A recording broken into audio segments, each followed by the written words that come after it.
तुमच्या स्वतःच्या क्षेत्रामध्ये किंवा तुम्ही विकत घेतलेल्या क्षेत्रामध्ये किंवा तुम्ही राहताय पूर्वीपासून त्या क्षेत्रामध्ये मसोबा वगैरे गुपित वगैरे असेल, ज्या क्षेत्रामध्ये तुम्ही राहता त्या क्षेत्रात जर मसोबा असेल तर तिथल्या त्या घरातल्या लोकांना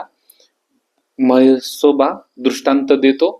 किंवा जी साती आसरा आहे गुपित, जे खाली गुपित आहे, जी लोक बोलतात गुपित आहे, तर ती साक्षात त्या घरात जी पण माता माऊली असो, मुलगी असो, मुलगा असो किंवा मनुष्य असो, यांना साक्षात दृष्टांत देते स्वप्न रूपामध्ये. आणि स्वप्न रूपामध्ये दृष्टांत देऊन ते स्वतः सांगत असतात की मी ह्या ठिकाणी आहे, मी त्या ठिकाणी आहे, आणि मग तिथून मला वर काढा, मला तिथं जागा द्या, तिथं माझं स्थान द्या, मला तिथं बसवा. ज्या वेळेस तुमच्या स्वप्नात येऊन